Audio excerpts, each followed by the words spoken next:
आप सभी का बहुत बहुत स्वागत है इस ग्रैंड बुक लॉन्च पर।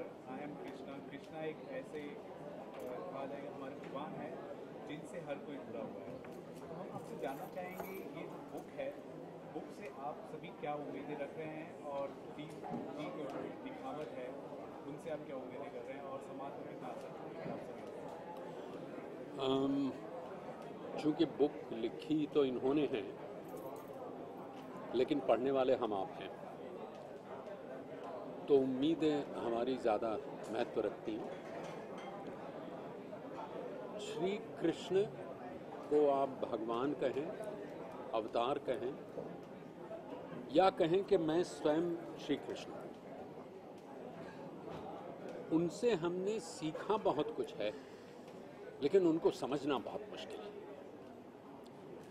और हमें उम्मीद है कि ये पुस्तक, जो कि अभी तो शुरुआत है, मेरा ये ख्याल है कि ये अभी 5 भागों में बंटी है और कुल मिला के कोई 1500-1600 पृष्ठ की होगी।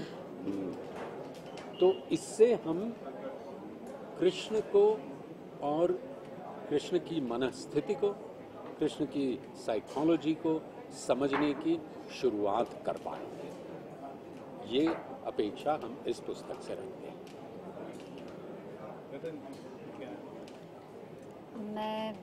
मैं कृष्ण को समझना चाहती हूँ। अब तक सिर्फ पूजती आई हूँ, मूर्ति पूजन में बहुत बिलीव किया है, लेकिन कृष्ण को समझ नहीं पाई हूँ। और अक्सर ये माना है कि हमारे अंदर कृष्ण है, जो कि कृष्ण खुद कहता है कि मैं कण कण में हूँ। तो मुझे लगता है इस बुक को पढ़ने के बाद ये जो छोटी छोटी बातें हैं जो कि हमसे मिस हो जाती हैं, हमें समझ नहीं आती हैं, वो इस बुक से समझ में आएंगी। और मुझे लगता है गीता समझने में भी ये बुक मुझे काफ़ी हेल्प करने वाला है। एंड मुझे विश्वास है, उम्मीद नहीं, मुझे विश्वास है कि मुझे काफ़ी हेल्प मिलने वाला है इस बुक से, प्रैक्टिकली लाइफ को लीड करने में, हैप्पी रहने में। सो जैसे कि भगवद गीता की बात करें, वो अपने आप में एक संपूर्ण एक अध्ययन हो जाता है श्री कृष्ण के बारे में अगर बात की जाए तो आपने जो किताब लिखी है वो उसमें कितनी गहराई होगी श्री कृष्ण की शख्सियत से, उनकी सीख से, हर चीज़ से? ये किताब भगवद गीता का ही विस्तार है। ऐसा भगवद गीता में कृष्ण शब्दों में कह रहे हैं और इसमें कृष्ण वैसा जी रहे हैं। तो गीता का एक एक श्लोक ही है इसमें, और कुछ भी नहीं है। और कौन सा श्लोक उन्होंने कब सीखा, कौन से अनुभव से सीखा, और फिर उसको कहाँ कहाँ इम्प्लीमेंट करा। तो गीता और कृष्ण अलग नहीं है। हम और हमारी बातें, हमारी साइकोलॉजी हमसे अलग नहीं हो सकती।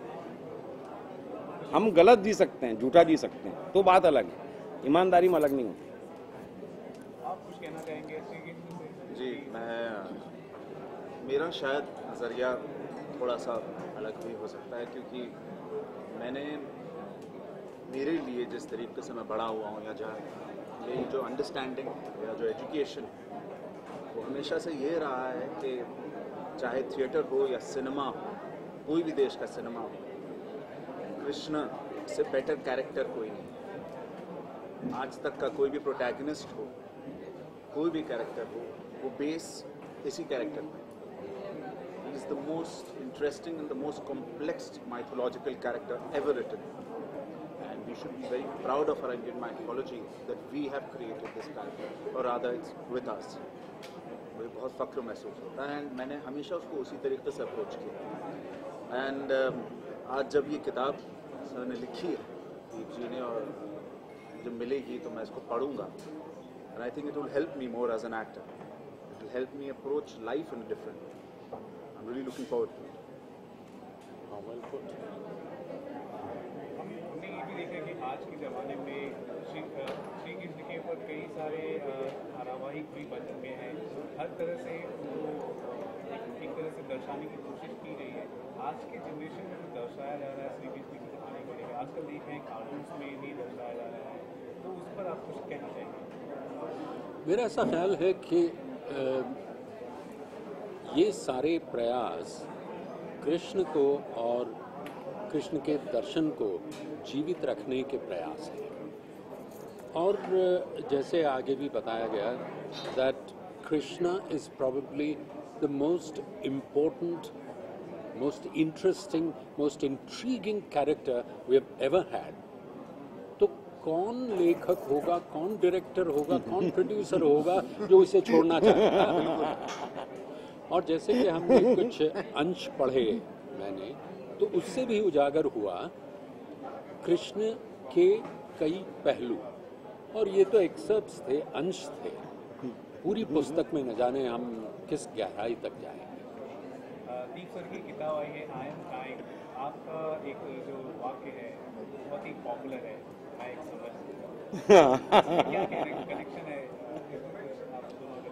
नहीं, समय आई नहीं है, लेकिन उसका जो किताब है उसका पहला वाक्य यही है कि मैं समय हूँ।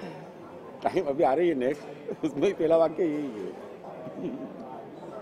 मेरा ऐसा ख्याल है कि अभी तक मैं कह रहा था मैं समय हूँ, आज से मैं कहूँगा बड़े गर्व से कि मैं कृष्ण हूँ। बहुत बढ़िया। रतन जी, आपको पता है कि श्री कृष्ण की बहुत सारी कहानियाँ हैं, धारावाहिक है, उसमें हम आपको देख पाएंगे आने वाले समय में। जोशी माँ को आप कर ही रही हैं, कोई आपका जो आइडल रोल है, जैसे कि राधा जी का हो गया या फिर जो भी कैरेक्टर? मैं आजकल फ्यूचर में नहीं, मैं प्रेजेंट में जीने लगी हूँ। जब से मैंने इनको पढ़ना शुरू किया है, मैं फ़िलहाल प्रेजेंट में हूँ और बहुत इन्जॉय कर रही हूँ इस कैरेक्टर में। अगर समय में होगा कि मैं ऐसे शो से जुड़ पाऊँगी तो ज़रूर जुड़ सकूँगी। कोई आइडल रोल आप बताना चाहेंगी? मुझे लगता है कोई भी ऐसा किरदार जो कि इंसान को, महाभारत से और मैंने, बाप रे, हर इंसान, हर किरदार में कुछ न कुछ खासियत है।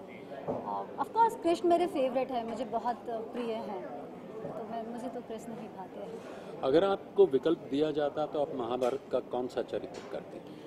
मैंने अम्बा किया है और मुझे लगता है कि मैं उसका अगला जो शिखंडी का जो रोल था, मैं उसको कंटिन्यू करना चाहती, जो मुझसे नहीं शिखंडी हमारे लिए छोड़िए ना।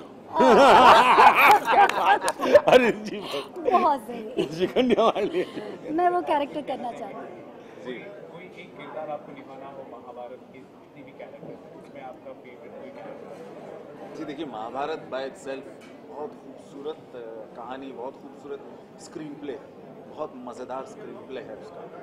जिस तरीके से उसका हर चैप्टर जाता है, हर चीज़ जो कही जाती है, it's very important, why is it being said, उसका प्रॉपर कनेक्शन है।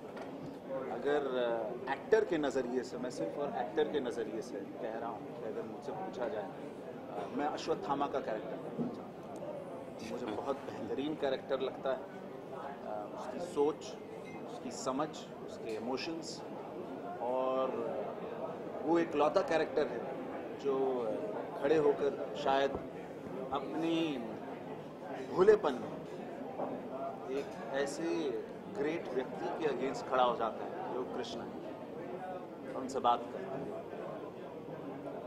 आपको शायद ये भी पता हो कि ये मान्यता है कि अश्वत्थामा आज तक जीवित है। बिल्कुल कहा जाता है मध्य प्रदेश में या कहीं पर, बट यू डोंट नो।